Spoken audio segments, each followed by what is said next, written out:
They kicked down the door like thunder, dragged his mother into the dirt, and when he tried to speak, they beat him to the floor. His sister screamed his name as boots slammed into his ribs. He never forgot her voice, trembling, terrified, powerless. Years later, the same boy returned, not in chains, but in uniform.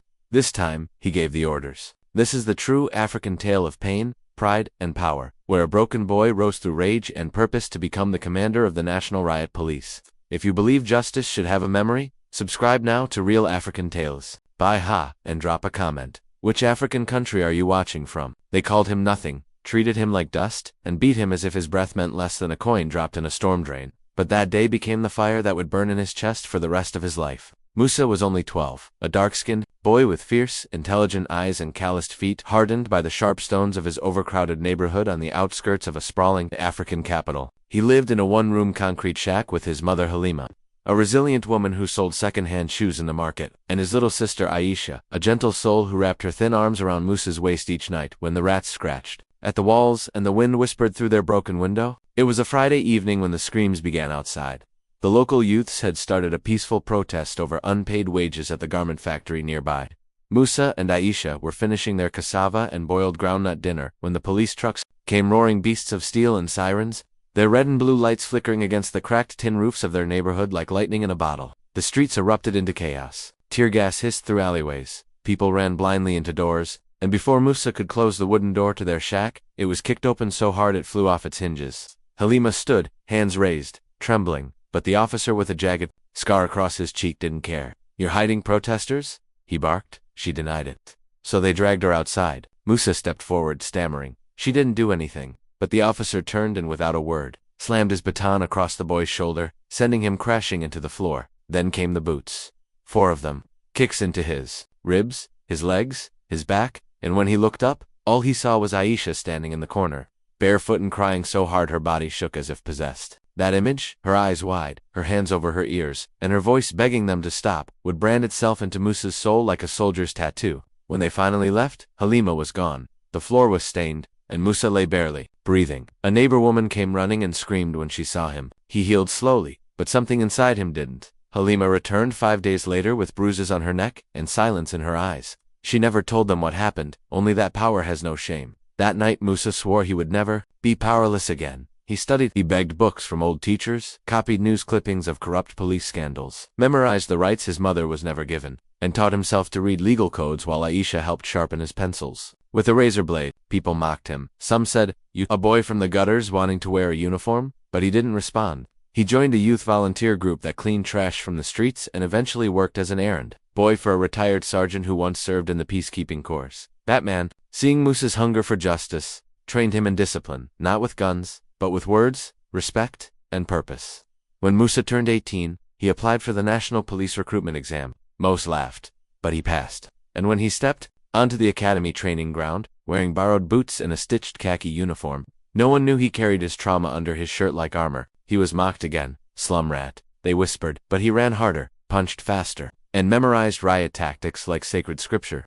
He watched old footage of protests gone wrong, learned crowd psychology, and saw how brutality was. Never strength, only fear hiding behind shields. During one drill, while others aimed rubber bullets at targets, Musa disarmed a mock protest using only negotiation, earning the respect of a hard-nosed commander who called him a thinker. In a warrior's skin, he graduated second in his class, and when they asked his unit preferences, he pointed without hesitation to riot control. His commanders looked shocked. "Why not SID or Special Ops?" they asked. But Musa only said, "I want to fix what broke me."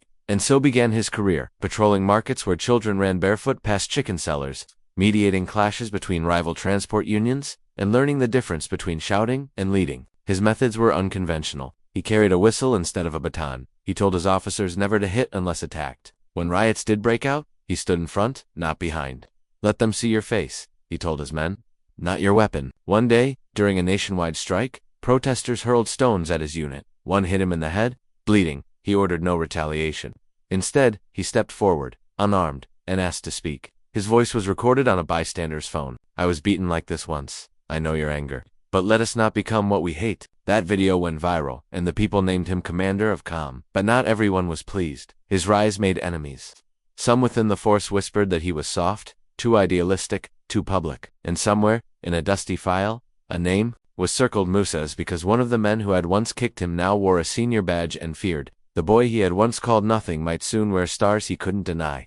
Musa didn't ask to be a hero, he only wanted justice to breathe in his country without flinching, but the more he rose, the more the walls whispered, the more old hands trembled in secret meeting rooms, and the more the past clawed toward him with bloody fingers dressed in uniform, as the public hailed him, promoting him from regional response chief to national riot commander within 6 years. The rot beneath the ranks began to bubble like a buried curse.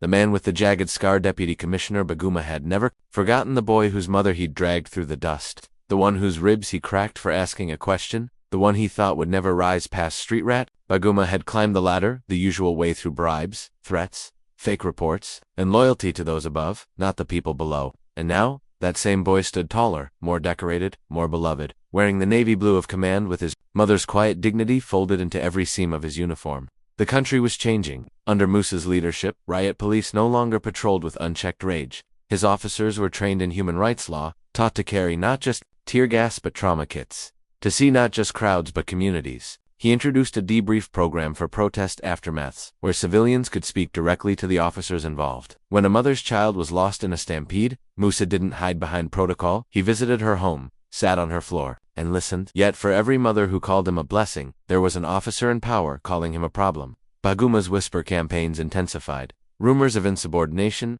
of foreign funding, of softness. An anonymous complaint reached the National Police Board, claiming Musa was leaking information to journalists. It was all smoke fabricated by men who feared being held accountable, but the board couldn't ignore it. They summoned him for questioning. Cameras caught his arrival standing tall, braided hair neatly trimmed, his dark skin gleaming with sweat under the sun, his medals pinned with precision. Inside, they tried to shake him. "Do you believe your personal experience has compromised your judgment?" one asked. Musa looked him in the eye. It strengthened it. They accused him of inciting protests by refusing aggressive intervention. He replied, "Peace isn't weakness, it's strategy." One board member smirked. "Your mother's incident, do you think it clouds your view of the force?" Musa paused. "It clarifies it. I know what unchecked power does. I won't become it." The hearing ended without punishment but with warnings. Baguma, frustrated, went further. He arranged a sting operation planning a planted incident during a sensitive student protest, hoping to make Musa appear incompetent or biased.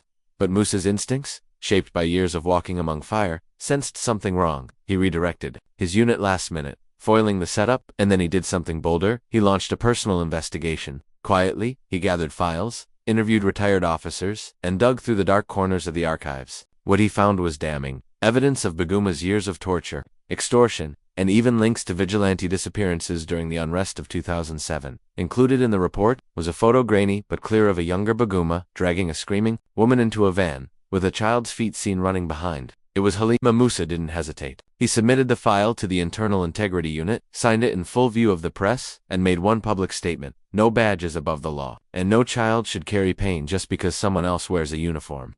The country erupted. Social media exploded. Youth movements held marches not against police but in support of Musa. His mother, now older, graying but still strong, stood behind him at one rally, holding Aisha's hand, tears running silently as thousands chanted, "Protect and heal." Baguma was arrested. His trial became the symbol of a nation confronting its own wounds. Musa refused to testify in anger. Instead, he read a letter. "This man broke me when I was a child, but I rebuilt myself so no one else would be broken. The same way I don't need revenge, I need reform." The courtroom wept. Baguma was sentenced. Musa's place in history was sealed. But power has many faces, and some were not yet done with him. One night, a letter arrived at Musa's desk and signed with a photo of Aisha and a warning: "Back off your investigations, or she vanishes." The message was clear. The system he was cleaning still had snakes with long fangs. But this time, he wasn't a child hiding behind drums. He was the commander of riot control, and they had just made their last mistake. Asterisk, the sun rose slower that morning, or maybe it only seemed so because Musa had barely slept. The threat against Aisha rattled every bone in his body, not out of fear, but rage, quiet, measured rage that no longer boiled over like it did when he was 12, but instead simmered with precision. He called her immediately. She was safe, still in her dormitory at the National University, unaware of the photo, unaware that wolves had marked her again. But Musa didn't react publicly. Instead, he requested that she be escorted home with a discreet, elite unit, and took the letter to the president himself. By now, Musa's name was not just respected, it carried political weight. He had spoken at the African Union about reform, met with heads of state, and led successful peacekeeping deployments in 2 neighboring countries. The president didn't hesitate. He gave full clearance for Musa to root out the remaining corrupt officers hiding in shadows, no matter their rank, and so began Operation Truth Veil, a month-long internal sweep that quietly removed over 60 high-ranking officers involved in misconduct, illegal detentions, and bribery networks. Musa worked silently, moving through the system like water, through cracks. But he didn't forget the boy he once was, the boy bleeding on the floor while Aisha screamed. So he initiated the boldest change of all, a full national policy requiring body cameras on all riot police, independent civilian oversight boards in every region, and trauma counseling for both officers and civilians after every major protest. Some called it unrealistic, but Musa didn't ask. He ordered it, and when one of the loudest critics, a retired colonel with political ties, challenged him on live television, asking if he was trying to make the force soft, Musa answered, with a single unforgettable sentence: "Compassion is not weakness. It is the armor of a force that serves its people, not itself." The audience stood.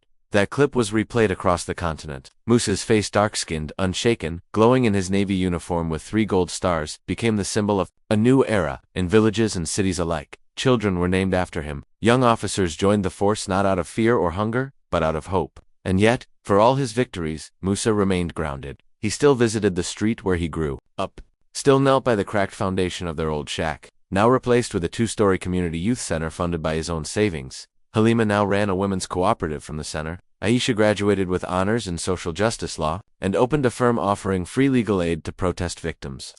During the opening ceremony of the country's new National Peacekeeping Academy, built in Musa's name, he didn't speak about medals or power. He told the crowd about the day he was beaten, how it broke his body but shaped his spirit. He held up the tattered shirt his mother wore that day, preserved in glass, and said, "This is the first uniform I ever respected. My mother's courage gave me mine." The crowd wept. But even with a legacy written in fire and reform, Musa never stopped working. During a major protest 2 years later, a rogue unit fired without authorization. Musa suspended them personally, visited the victims' families, and restructured the entire training program within a week. When asked why he still involved himself directly, he answered, "Because a child is always watching." In his final year of service, before retiring to teach policy and lead reconciliation workshops, he launched a scholarship fund in Halima's name for girls from low-income families who wanted to study law enforcement. His last public appearance was at a youth forum where a teenager asked, "Commander Musa, how did you not become angry forever?" He smiled gently and replied, "I did, but I turned that anger into a ladder, and every rung of it had my sister's scream carved into it." The auditorium fell silent. The boy from the dust, from the floor, from the scream, that boy had become not just a commander of riot police, but a commander of hearts, of history, of justice reborn. And though uniforms may fade and ranks retire, the image of that barefoot boy, rising through blood, rising with purpose, rising above the system that tried to crush him, now stands immortal in the story of a continent that learns, heals, and remembers.